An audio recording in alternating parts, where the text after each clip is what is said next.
Well, you know, Allison's sick, Jan and Dwayne are in Missouri, And it just made a ton of difference. I just got so much done. so I must have offended everybody. And I don't even know what I said to be offensive. I'll say it again. Get rid of the rest of you, I guess. Obviously, you must have offended me.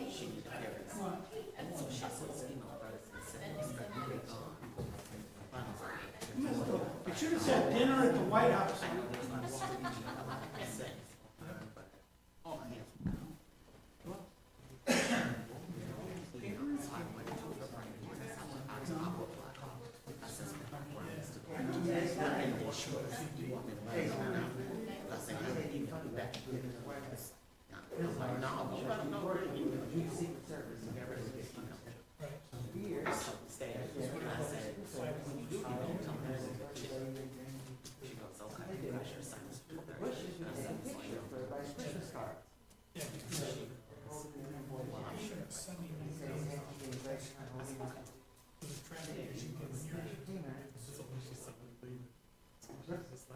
You're good. So it just, it gets so much better. And they said, that's why they knew that. Yeah, and he said he showed it to the president just, he about lost, go to Texas away, he thought it was hilarious too. Alrighty then. We'll get going since McKinnon's here.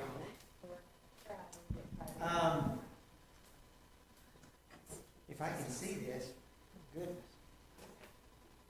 I'm wearing bifocal contacts, which don't really bifocal very well. You gotta have your eyes just right.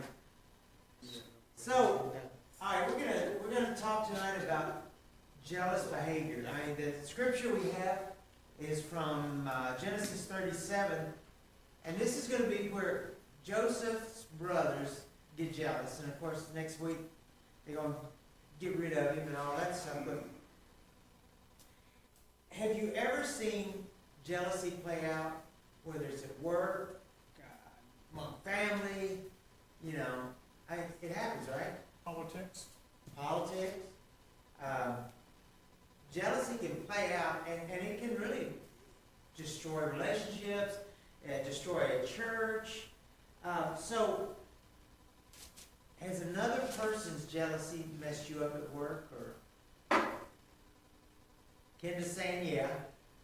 It's not messing me up. It's made me be on guard, and it was totally, it caught me off guard because I didn't understand it.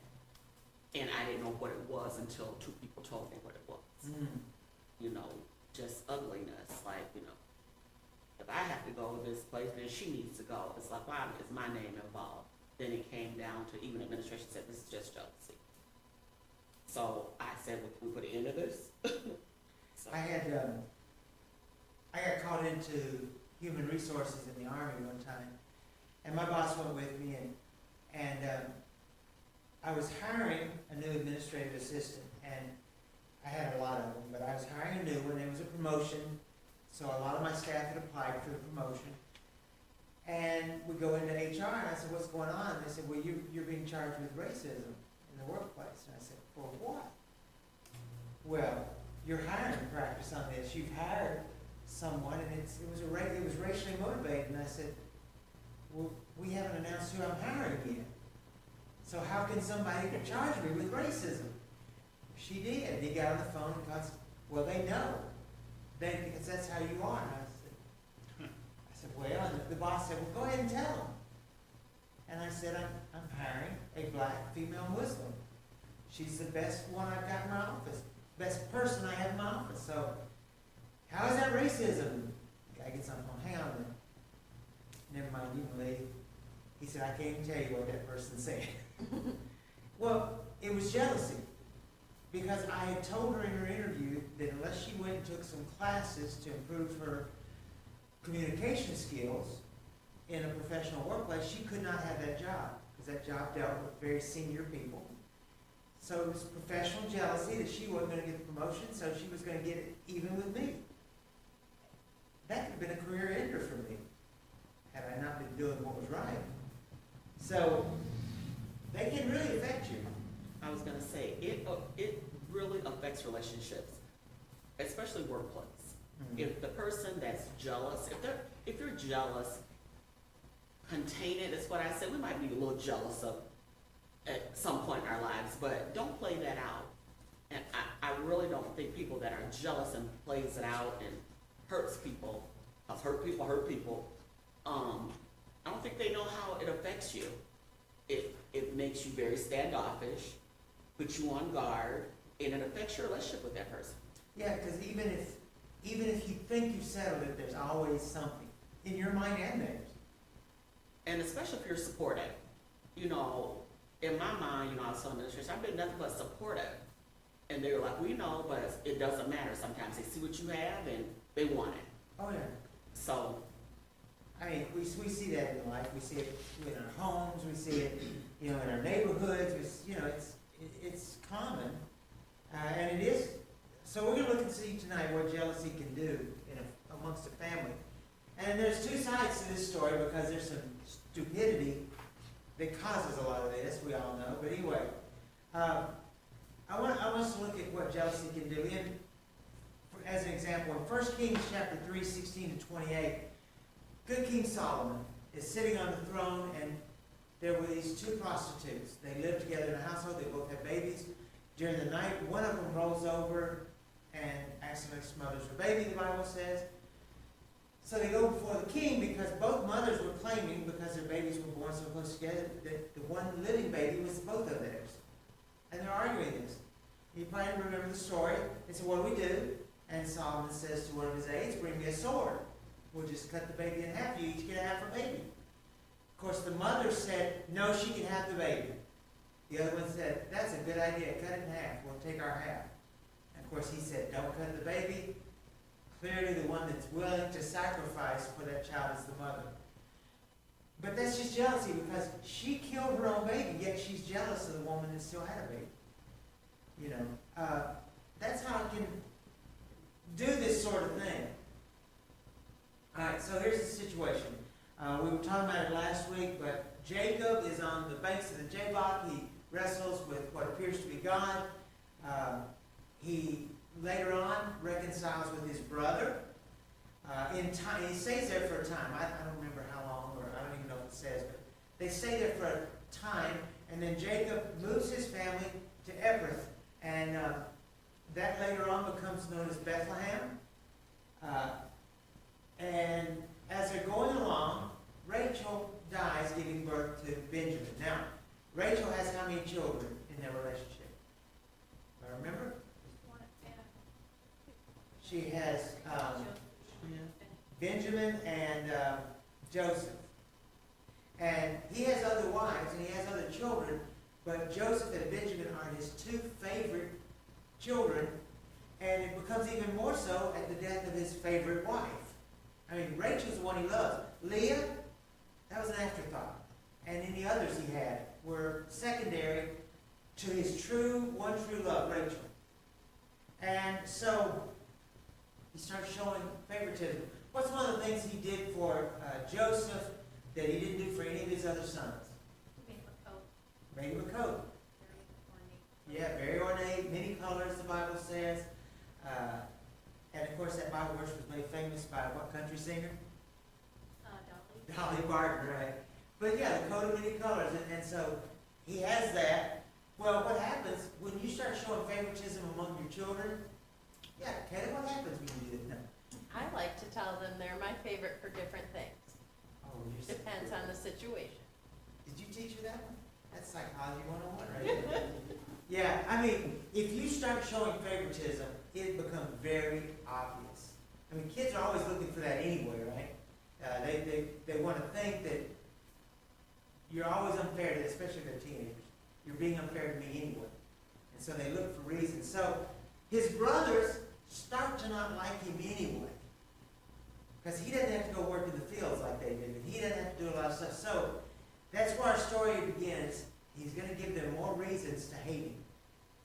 All right, so Genesis 37, 3 to 20. Now, Israel loved Joseph more than all of his other sons because he was the son of his old age, and he made him a multicolored tunic. And his brothers saw that their father loved him more than all of his other brothers, and so they hated him, and could not speak to him on friendly terms. Then Joseph had a dream. Now this is where he's stupid. Look out. He had a dream, and when he told it to his brothers, they hated him even more. And he said to them, please listen to this dream that I've had. For behold, we were binding sheaves in the field, and behold, my sheaf stood up. And it remained standing, and behold, your sheaves gathered around and bowed down to my sheaf. Then the brothers said to him, are you actually going to reign over us? Or are you really going to rule over us? And so they hated him even more for this dream and for his words. Now a smart guy would have said, I did this and that made him mad. But not Joseph. So it says, he has another dream. And informed his brothers of it, and said, behold, I have had yet another dream. And behold, the sun and the moon and the 11 stars were bowing down to me. And he told this one to his father as well as to his brothers. And his father rebuked him and said, what is this dream that you've had? Am I and your mother and your brothers actually going to come and bow down to the ground before you? And his brothers were jealous. But his father kept this matter in mind. Then his brothers went to pasture their father's flock in Shechem. And Israel said to Joseph, are your brothers not pasturing the flock in Shechem? Come, and I will send you to them. And he said to him, I will go. And then he said, go now and see about the welfare of your brothers and the welfare of the flock, and bring word back to me. So he went from the valley of Hebron and came to Shechem. And the man found him, and behold, he was wandering in the field. The man asked him, what are you looking for? He said, I'm looking for my brothers. Please tell me where they're pasturing the flock. The man said, they have moved from here, for I heard them say, let's go to Dothan. So Joseph went after his brothers and found them at Dothan. And when they saw him from a distance, and before he even came closer to them, they plotted against him to put him to death. They said to one another, here comes the dreamer. Now then, come and let's kill him, throw him in one of the pits, and we will say, a vicious animal devoured him. Then we will see what becomes of his dreams. So, a lot of mistakes here. So, what initially, we're going to do this step by step in the questions in your lesson today. What initially caused Joseph's brothers to be jealous of him and to hate him? Ben, have you got the screens on split screen and all that? Yep. Okay. I forgot to switch them over, so. Anyway, Favoritism of my father. favoritism. It's hard. We all have a favorite. And Ben was my favorite son. I had a bunch of kids. I had more than any of them. So no, but it's hard not to. Even when we had the foster kids, we're trying very hard to help these kids because they're coming from such rough. But you still prefer sometimes, whether you get along better, whatever it was. But when we do that, what are the results going to be? I mean, there's more than just jealousy. What kind of results do we see when we start showing favoritism to our children? Bitterness can Bitterness. involve. It's not family harmony. There is no harmony, no. What else? How do Stress. kids start behaving? Stress, yeah. How do your children start behaving if they think they're being picked on? A lot of times it get worse. Exactly. They don't get better. They're not smart enough at that age to get better. They get worse. Their behavior gets worse, thinking this will get me more attention. In their little minds, that's right. But in our minds, it's like, see, that's why I don't like this kid. He just did this. So yeah, I mean, it causes problems with their siblings, in the family. It causes trouble between parents. Because especially if one's a disciplinarian and the other one's not, it can cause some big trouble. So how did Joseph make the situation worse? We played into it. He played into it. And he told him his dream. I don't know if he's smart enough to lead the whole country. But anyway, he tells his brothers. And after seeing their first reaction, he does it again. Now, we don't know how much time passes. The Bible doesn't say. So maybe it was long enough that he forgot how they acted the first time, but I doubt it. It seems like it happened pretty quick together. And so he does it again. So, first when the sheaves bowing down. What was a sheave? A sheep. Not a sheep. sheath is where a knife goes in. What's a sheath? It's a bundle of grain, I think. Yeah, it's, it can be corn stalks that you tie, you know, for animal feed, but usually, they're talking about it's either hay or whatever that you, usually oats, you bind them up, stack them up, why? Let them dry for one thing. So they dry, yeah, you can't leave them on the ground, they'll go bad, get moldy. And so, his sheep stands up on its own in the middle of it. And all the others walk over to him and bow down at that point. So it's a ridiculous dream on the face of it anyway. He interprets it correctly, but it's a ridiculous dream. Yeah. And then, yeah. Some things are left better unsaid. Yeah. You may think them, and it may happen, but verbalizing it amongst others makes it much worse. We can Monday morning quarterback and say, well, this is all part of God's plan because they sell him and that puts him in the position so that he can do God's work. But God could have still made the work happen even if he had kept his mouth shut. If he had kept it to himself, God's got something big for me planned. But when you got big news like that, it's kind of hard to keep it private, isn't it? Why do you suppose Joseph thought that sheath was his? Not that he was that sheath. They bowed down? Arrogance? I don't know. It almost had to be, didn't it? Yeah. He has to assume that that's him and the others, unless God interpreted it. Unless God said, oh, by the way, this is you. And this is you. Yeah. I think because he's the center of attention at home, he would assume that Yeah, that's him. yeah, that's probably right, actually, isn't it? Yeah. Probably is. But he wasn't very smart, though. He didn't learn. No, he wasn't. And then, of course, secondly, he has the solar system bowing down to him. That's even worse. I mean, it's one thing for a bundle of hay to bend over, but the whole planetary system that we can see, it's a little on the ridiculous side. But he tells them again. So, how do they respond to the idea of him being the authority over them all? Not going well. Not going well. Hate him enough to try to kill him. Huh? They hate him even more, they want him dead now. Yeah. I mean, after the first one, they say, do you really think you're going to rule over us? Like, seriously? Now, why should he never have been in a position to rule over them anyway? I've been the oldest. That's right. He's way down. We know that Prince Harry wrote Heir to Spare. He's heir in a way down list spare. I mean, so, should not have come to him.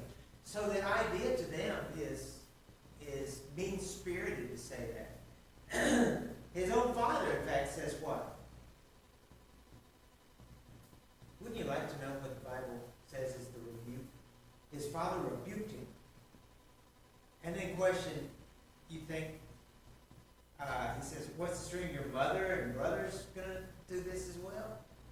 You know, or your mother and I, as well as your brothers, are going to bow down to you. But wouldn't you like to have heard the whole conversation, not just what the Bible gave us? Anyway. And Jeff, maybe sometimes the father would have just kind of waved it off as, well, he's a child. You know, it's okay to have dreams, but be careful. Yeah. He's old enough that his father sends him a long way away. I mean, days and days of journey. Maybe after the second ring the dance, you just got to go somewhere. I don't want to deal with you right now. But no, he sends him a long way away, so he's old enough to take that journey. You assume by himself he may have had a caravan of servants if they were taking food and stuff to the brothers, probably did, I guess. I don't know. But anyway, why did he choose to tell them? And I think Kayla hit it on the head a minute ago. He already believes he's the center of attention, so why wouldn't they want to hear the story? Everybody wants to hear the story. I mean, have you ever told something that you realized later made you look bad? Or, you know, or you realize later on, that was really dumb, I should not have said that. Allison yelled at me the other day because she told me what was supposedly a secret. I didn't say the secret to anybody here. but the person at the center of it, I did text. And Allison, it's a good secret. Donnie knows it's a good secret, but she said, I can't tell you anything. And I said, well, they've already said I was next on the list to find out anyway. And so, but why did I even tell Allison I was texting? I knew she was going to yell at me. So anyway, everybody else will hear about it later, I guess. So, what event then occurs so his brothers can take action? Now they formed it, they're mad anyway. So they see him coming, and they say, what? Here comes a dreamer. Comes a dreamer, let's just... Yep. That's pretty extreme, isn't it? Let's just kill him. That's murder. Yeah. First degree murder. Commandments. Yeah. He's pretty well down on the pecking order though, too. I guess nobody will miss number 11, but yeah, That was a lot of hatred. that's a lot of hatred. To look at him and imagine less murdering, we can get away with this, and to have, 10 of them, I guess, sitting there discussing it calmly. Now, or maybe it's 11, because Ben, who is it? No, Reuben that says don't do this, Reuben says don't do it. So 9 of the 10 are like, no, it's a good idea. Let's just kill our brother. The more people you have to go into something with deceit, there's always gonna be a dissenter, someone that's gonna be like, no, they'll tell it, because it's been found out people that commit crimes, there's like 6 or 7, someone's gonna, tell it all. So, no matter what you say, we're gonna do this together, we're gonna ride this bank together, someone's gonna go and tell it. Yeah, So- it'll come out. Yeah, It'll come out. But mob mentality sometimes makes it very hard for the person who knows what they're going into is wrong to stand up against them. Again, especially when we're talking about young people. It's like, okay, I know this is not what I should do. I know this is wrong, but how do I tell my brothers this is a really bad idea? Because now, if they think he's going to tell, how much harder is it to say both of them got killed by a lion? So sometimes, word will get out usually. But in this case, it doesn't. For years, right? They don't find out until he demands his father come to see him in Egypt. So, it's kind of hard. I know I've heard from some of the police in town a bit. Well, I think it was when that young lady got shot on her front porch. No, a lot of people knew who did it. Nobody would tell for a long time. So, but yeah, eventually word gets out, but it's hard. When a group, whether it's a community or a family or whatever, decides they're going to do something wrong and keep it, it can be hard to get to the truth.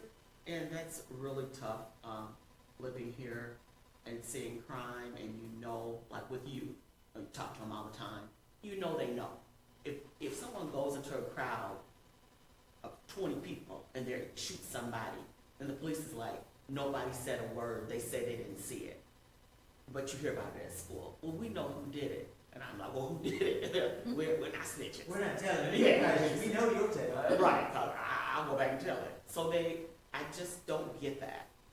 This is a crime, and they will keep silent. Well, not because it's retaliation. That's basically what they want. And this is not a white or black. This is not racial. This is what's the word I want? This is a cultural phenomenon where everyone is saying, I'm either too afraid to tell the truth, or it's too unpopular to tell the truth. But it's not totally new. Look at all the gangsters of the 30s and 40s in our country that everybody knew who they were and they knew where they were. If you go up to Lake Geneva, you find out that all the Chicago bad guys stayed up there all the time in a hotel, and the cops knew it and protected them. We stayed in that hotel a while back, and they've got the pictures in that little restaurant bar area at that hotel. You got Bugsy Moran and Babyface Nelson, and all of them sitting there drinking together in these pictures at that hotel, and the police chief sitting there with them. and they're in the topmost one in the country at that time. So, you know, I guess if there's enough money flowing, too, is another reason. And so the brothers are doing it just because of jealousy. We don't want our father treating. If he spread it evenly among us, that's okay. But not just him and his brother, his little brother. All right, so his troubles start, you know, when his mouth does. He comes to breakfast this morning. He's telling all the details of what he's seen. Each one has his brother's name on them. Reuben, Gad, Levi, Zebulun, Judah. Right in the center of the circle is Joseph's. And in his dream, only he stands up. So, did he expect his brothers to be excited? You got to wonder what he's saying. Did he really think that they would think, that is a cool dream? If he did, again, he's not very bright. He probably did. Again, everything he did was perfect, right? In his father's eye. So why would this be a bad thing? You know, everything he's done in life, his father said, good job. You're perfect. Another reason in parenting why we don't need to always say everything you do is perfect. They need to know that there are bad things and there are consequences for those bad things. In fact, Ben, Declan today, we had a circumstance at work that required me to be armed over at Believe, and so Declan saw that I had my gun on my small on my back. He said, "Why do you and Dad carry guns?"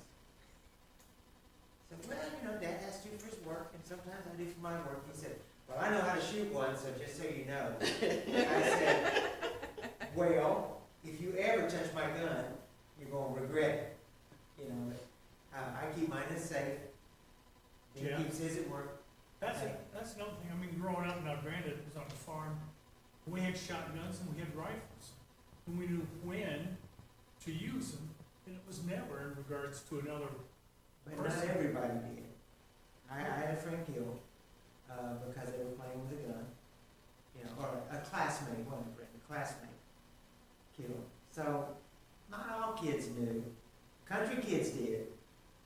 And I knew I was not allowed to touch my shotgun unless we were going bird hunting or rat hunting.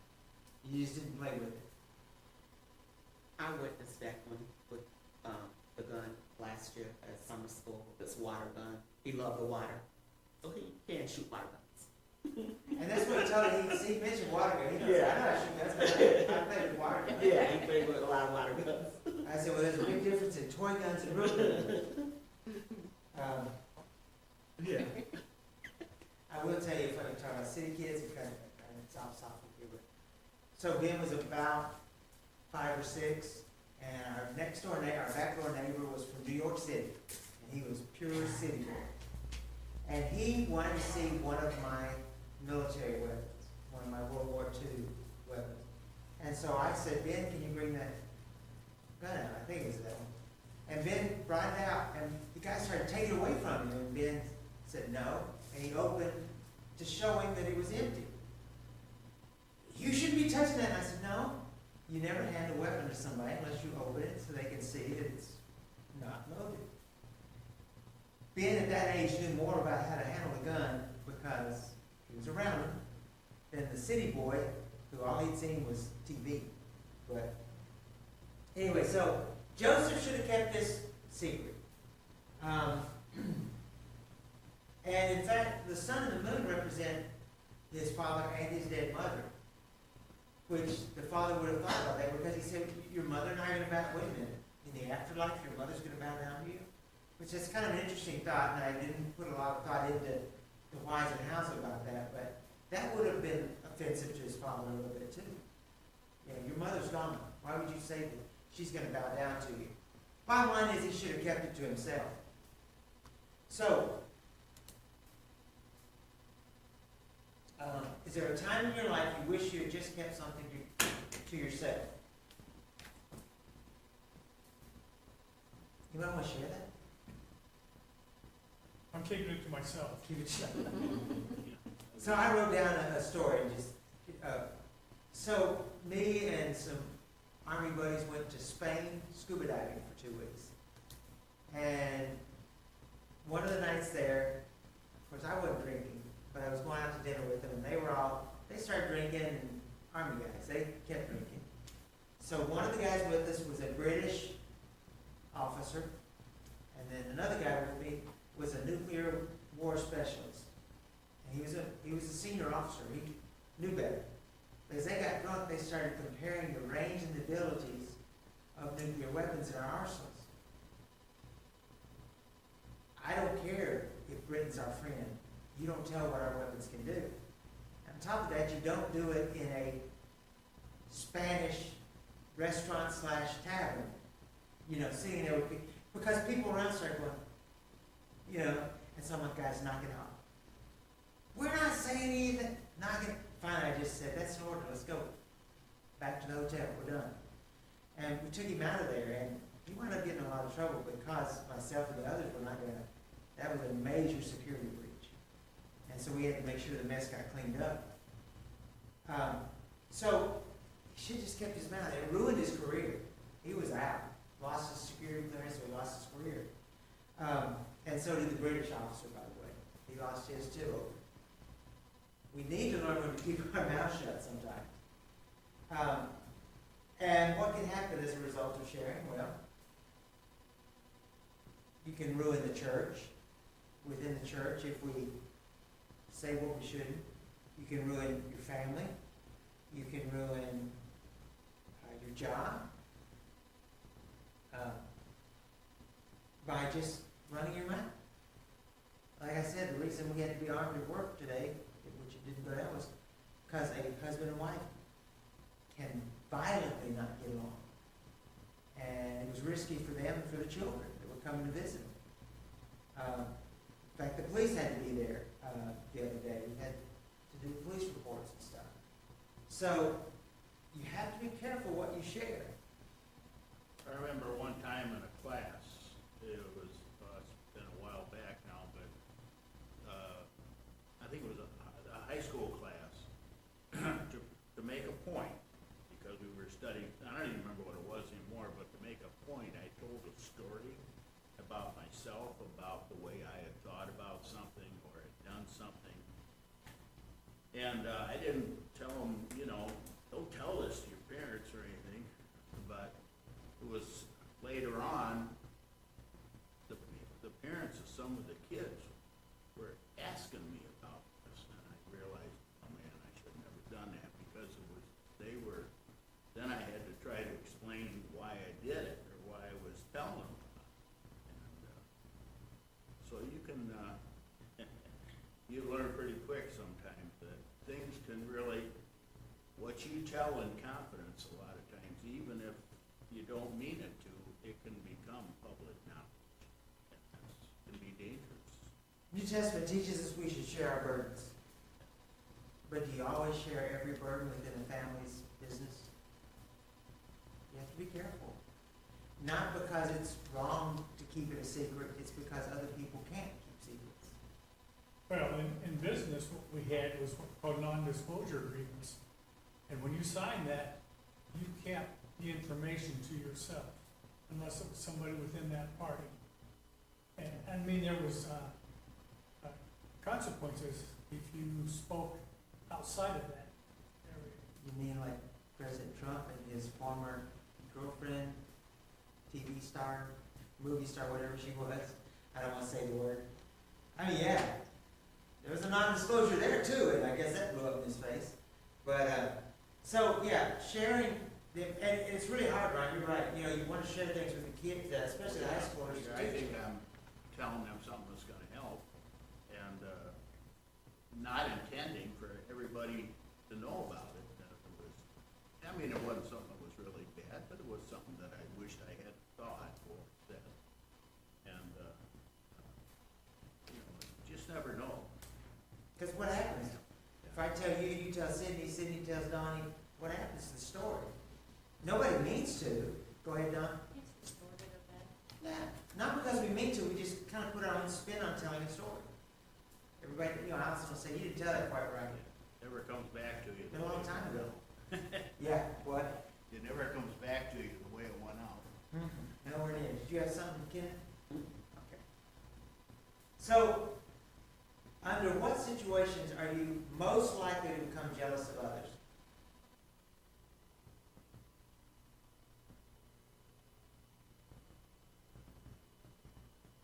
Karen? If they have something that you don't have and desire. Okay. And how does that work in our lives? When we first see the thing, are we jealous and angry that we don't have it? Or does that usually come as we think about it? You know, the more you think about it, the more, hopefully you put it out of your mind, but a lot of times then it starts building up more and more how we want it, and how can we get it? Yeah, so we have to watch that jealousy. It's easy to take charge of our life, take over our life. We can start thinking and thinking and thinking about it. If you start thinking about somebody who has more money than you, and you dwell on it. Personally, for us, money's never been a big driving thing in our life. You know, because I've always been of the mind that God will give me enough, and I'm not really worried about it. That's why I'm not afraid to share with other people and do. But some people do. They just can't let go of their money. And it drives them. Or maybe it's, that idea of lusting after, if you're a guy, lusting after somebody else's brand new pickup truck. And if you do it, you can even mess up your family because you run out to buy it just so you can keep up with the Joneses or the Wheelocks. We can really mess our families up because of jealousy and our own lives. So, Keep your wants few and simple. Keep your wants few and simple. What's the prayer in the Old Testament? Just give me enough so I don't have to steal. That's what it says. I mean, just give me enough, God. That's all I need. Do you have something else on that? That was from my mother.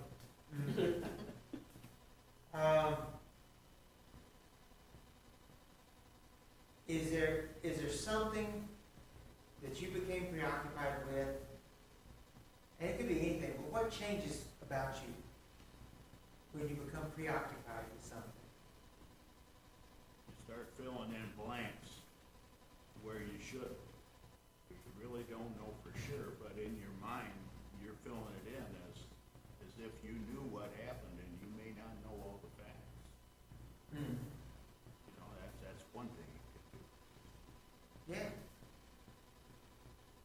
I'll tell you funny, apparently somebody won a big lottery here in Illinois, buying their ticket online. Because Patty texted me and goes, "Did you buy a ticket behind my back?" I texted back and said, "No." "Are you just saying that so you don't have to share with us now?" And I went, "Had somebody given me $500 million, you'd have heard me yell in Texas." I said, "So no, I didn't win that money." See, I care so little, I didn't even look at the news article she was telling me about it.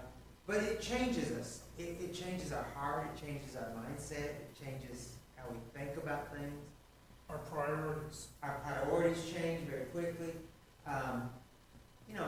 Most of us in the church, it's not all about money, but like it can be career. We go up the career ladder, and we get so focused on that, we lose time with our families, we lose respect of our peers because we'll do anything to get ahead of them. Well, it can even be if people think you're ignoring them, you're not willing to communicate with them, talk to them, or you never make an effort to see them or something along that line. And they start seeing or anticipating things that really are not the case. That can happen too. One of the big ways I saw it work was, and I mentioned this before, but I had a two-star general that I worked with, and we both went to church together. And so we were very close, and so we would start most of our mornings when we were traveling on the road, no matter where we were, we would have breakfast together and pray together before we started our day. God to guide our decisions and stuff. Well, people around started getting jealous and mad about it. And so I said, "Sir, we need to stop just because it's..." And he goes, "We are not going to stop being Christian brothers because other people don't understand our relationship, that we can have one relationship as Christian brothers and a separate one in the military hierarchy. And so he just told people, he said, you can join us if you want to pray with us, but if you're coming to get ahead or to talk about work, we don't do that at breakfast. We talk about Bible readings, we talk about prayer time, we talk about protecting people's lives, through good decisions through our prayers. So, yeah, it can lead to more serious sins too, like what? What are the sins that come out of jealousy? Think of 7 deadly sins. What? Lying. Lying. What else? How about lust? If lying are words. What else? Stealing, cheating. We're going to talk about that a little bit on Sunday, because we're looking at Ananias and Sapphira. So we're going to talk about even trying to cheat God to keep what we have or what we want. Or to be, I think a big part of Ananias and Sapphira is not about keeping because they already had it. It was about how people perceived you. They want to be perceived as being as good as the other people that were selling everything. And what does jealousy do to our relationship with God? Takes him out of the picture to some degree, or it can be completely. Sure. What can it do to your worship if it's somebody here at church with you? Nullifies your worship between you and God, absolutely. It also nullifies your fellowship within the body. You're not as effective. I mean, I will freely admit I have avoided somebody at church in the past because something had come up that came between us. Well, that's not healthy. It's not right as brethren. So anyway, jealousy can do that. So, among the 10 commandments that God's given to his people was the instruction: do not cover your neighbor's house, do not covet your neighbor's wife, do not covet his male or female servants, do not covet even his ox or his donkey, or anything else that belongs to your neighbor. Exodus 20, verse 17. God knew the impact of envy. He knew the impact of jealousy in our lives. Jealousy driven by anger provokes most crimes of passion, as it did in Joseph's case when his brothers said they'd murder him, which we'll look at next week. But our obedience to the simple command to not covet would take away so much grief and suffering in the world. If we could just be satisfied, happy with what we have, it would lead us to find our own self-worth and not that worth that's based on income or possessions. Or status. Or status.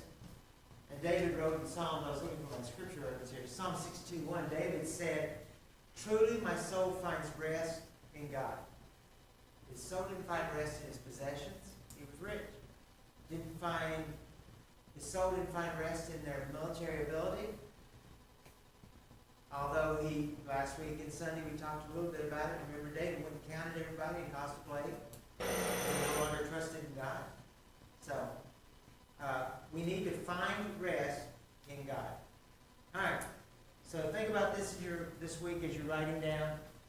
What area of your life do you most need God's help in helping you deal with jealousy? All right. Thank you all. Yeah. Yes, ma'am. I have one more thing.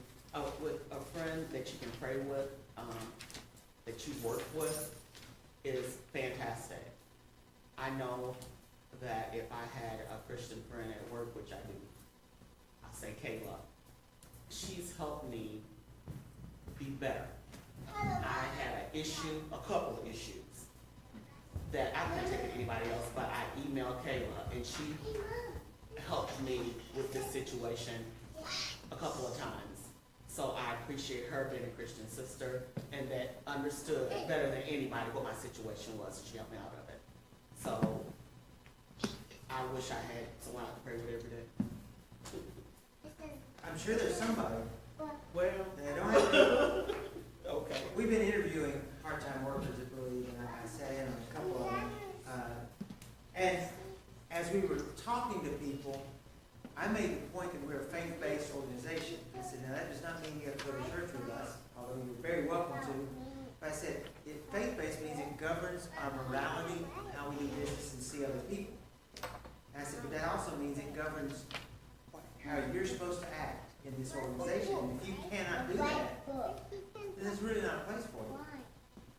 So, yeah, having people around you that have the same basic morality makes it so much better workplace. It does. Like Sydney, you got, do you go tonight? Or you understand? Well, no,